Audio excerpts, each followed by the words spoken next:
So let's talk about game development. जो हमारी gaming industry है world wide is now approximately $200 billion, और बहुत सारे यूज़र्स ईयर ऑन ईयर हमारी गेमिंग इंडस्ट्री को ज्वाइन कर रहे हैं। बहुत से लोग एज अ गेमर ज्वाइन करते हैं और बहुत से लोग as a game developer join करते हैं।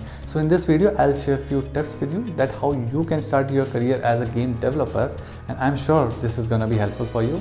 Let's get started.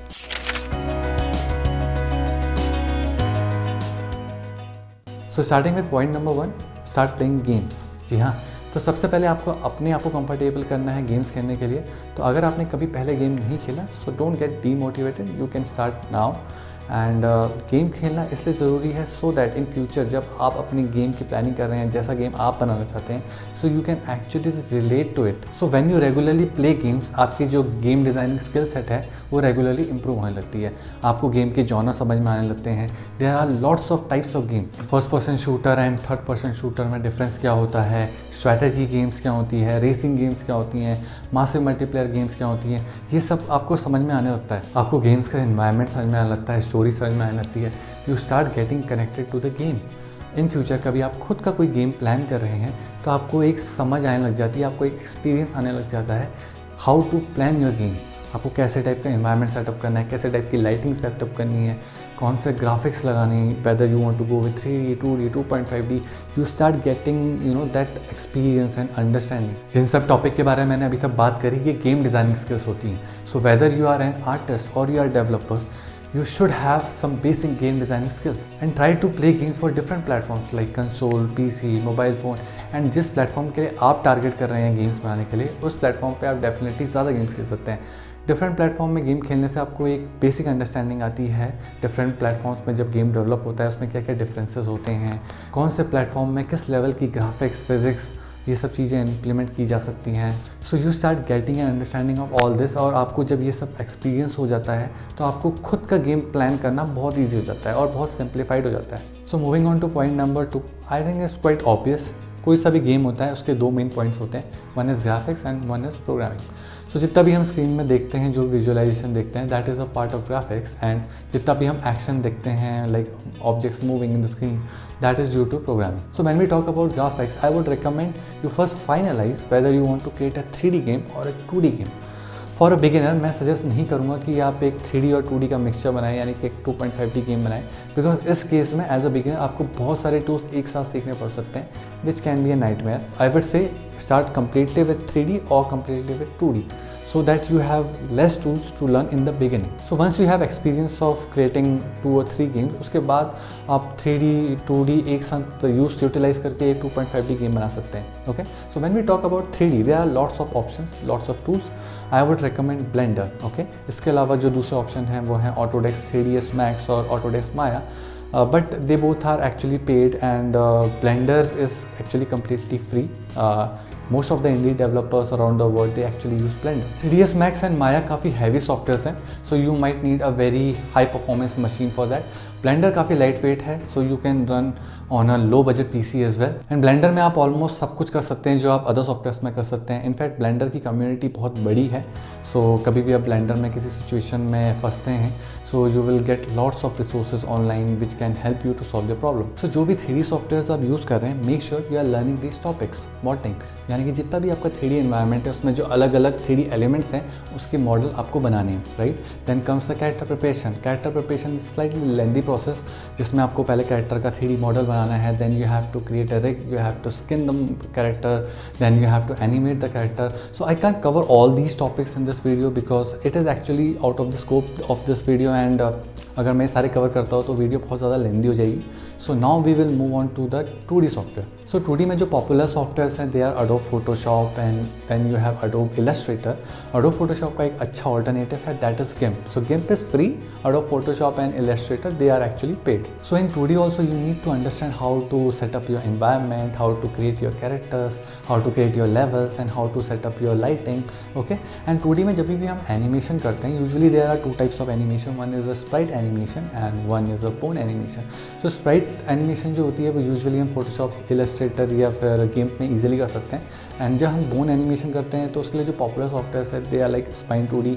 And in fact अगर आप कोई गेम इंजन यूज़ कर रहे हैं उसमें वो गेम इंजन आपको एक फीचर प्रोवाइड करता है जिसमें you can actually implement bone animation for 2D characters, so that is also a good option. So graphics में जिन भी टॉपिक्स में हमने अभी तक बात करी, यूजुअली एक गेम डेवलपमेंट टीम में एक डेडिकेटेड पर्सन होता है ये सब हैंडल करने के लिए, जिसे हम आर्टिस्ट बोलते हैं। सो अगर आप एक खुद की एक गेम डेवलपमेंट टीम बना रहे हैं, so make sure you are hiring a good artist जिसको आर्ट का एक अच्छा सेंस हो, जिसके 3D, 2D, 2.5D कंसेप्ट बहुत स्ट्रॉन्ग हो। And in case if you are an indie developer जो कि ग्राफिक्स और प्रोग्रामिंग खुद हैंडल कर रहा है, then congratulations, you are awesome. तो जितने भी ग्राफिक्स, जितने भी आर्ट आप अपने सॉफ्टवेयर बना रहे हैं, इनको फाइनली एक्सपोर्ट किया जाता है और इनको एक गेम इंजन में इंपोर्ट करते हैं। और गेम इंजन में हम finally environment setup, light setup वगैरह करते हैं, प्रोग्रामिंग करते हैं, और फाइनली जब हमारा गेम रेडी हो जाता है तो हम गेम इंजन से ही कौन से प्लेटफॉर्म के लिए आपको गेम बनाना है उसके लिए हम बिल्ड करते हैं। प्लेटफॉर्म यानी कि आपको एंड्रॉयड के लिए बनाना है या iOS के लिए बनाना है, PC के लिए बनाना है, कंसोल के लिए बनाना है, विंडोज़ के लिए बनाना है, मैक के लिए बनाना है, एंड सो ऑन।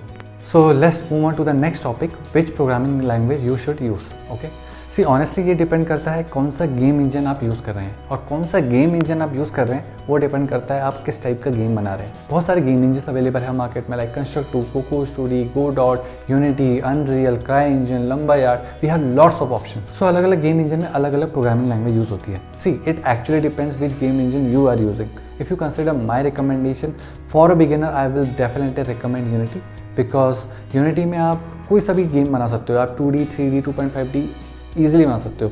आप एक बेसिक सा मोबाइल के लिए एक अच्छा सा गेम बना सकते हो। आप कंसोल, PC, Xbox के लिए एक एडवांस लेवल का अच्छे ग्राफिक्स का भी गेम बना सकते हो।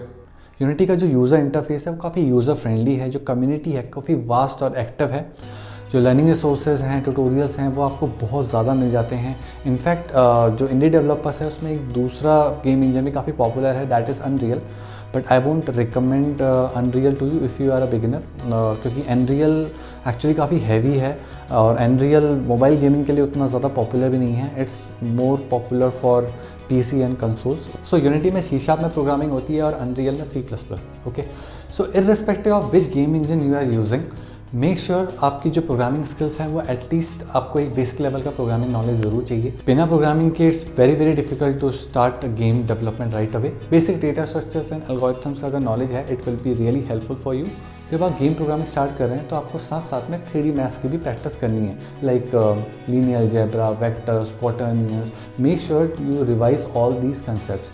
आई will share a link in the description below. वो एक प्लेलिस्ट है जिसमें आप 1 by 1 वीडियो को देख सकते हैं और साथ में साथ अपनी 3D मैथ्स इंप्रूव कर सकते हैं। सो एक बार आपने अपने सॉफ्टवेयर डिसाइड कर लिए, आर्ट के लिए कौन से सॉफ्टवेयर हैं, कौन सा गेम इंजन प्रोग्रामिंग के लिए, now is time to plan out your first game. Now here is one of the most important suggestion, never ever try to create your first game as a masterpiece. एक masterpiece बनाने के लिए basics clear होने चाहिए, experience होना चाहिए, जो ये बिगिनर के पास नहीं होता। इससे step by step learning process. तो आपके जो फर्स्ट 10 गेम्स हैं, try to make them as small as possible. ज़्यादा लेंदी गेम्स प्लान मत कीजिए, बिकॉज अगर आप कोई लेंदी गेम प्लान कर लेते हैं तो उसमें कौन सा फीचर कितना टाइम लेता है उसका आइडिया एज अ बिगिनर आपको नहीं होता। एंड इन प्रॉपर प्लानिंग से जो आपका गेम बनाने का जो प्लान होता है वो सक्सेसफुल नहीं हो पाता है and you start losing motivation. So एक बार आपने 5 to 10 गेम्स बना दिए हैं और आपको ये बेसिक नॉलेज हो चुका है, now is time to move to an advance level. Now it's time to master the most important and widely used programming language for gaming, and that is C++. सी अगर आप किसी भी ऑर्गेनाइजेशन को join करते हैं तो इट्स नॉट नेसेसरी कि वो सिर्फ यूनिटी या अनरियल या कोई भी अदर गेम इंजन जो आप यूज़ करते हैं उसी में काम करते हो। In most of the cases जो ये बड़ी बड़ी ऑर्गेनाइजेशन होती है, like EA, like Rockstar, these organizations have their own proprietary game engines and it is very much possible कि जो उनका गेम इंजन है वो C++ पे ही बना होगा। इनफैक्ट यूनिटी, अनरियल, ये गेम इंजन्स भी C++ पे ही बने हैं। एक और चीज़ मैं आपको जो रिकमेंड करूँगा, practice graphics programming. Yes, try to write सब code on OpenGL, DirectX, because अगर आप ग्राफिक्स प्रोग्रामिंग करते हैं तो आपकी एक मैथ्स बहुत ज़्यादा इंप्रूव होती है, आपकी ट्रांसफॉर्मेशन के कंसेप्ट्स इंप्रूव होते हैं, आपकी शेडर प्रोग्रामिंग इंप्रूव होती है। यस, अगर आप एक गेम इंजन यूज़ करते हैं ना तो आपको सिर्फ शेडर यूज़ करने आते हैं, शेडर कैसे वर्क करते हैं। बट इन फ्यूचर अगर आपको शेडर स्क्रिप्टिंग खुद करनी है, अगर आपको खुद शेडर्स लिखने हैं, ग्राफिक्स प्रोग्रामिंग में अगर आपको अंडरस्टैंडिंग होगी तो आपको हर एक गेम इंजन के बेसिक्स ईजिली समझ में आ जाएंगे और आप खुद के एडवांस शेडर्स ईजिली लिख पाएंगे। Thank you guys for watching this video. I hope I was able to provide you some directions on your journey to game development. I wish you all the best for your first game.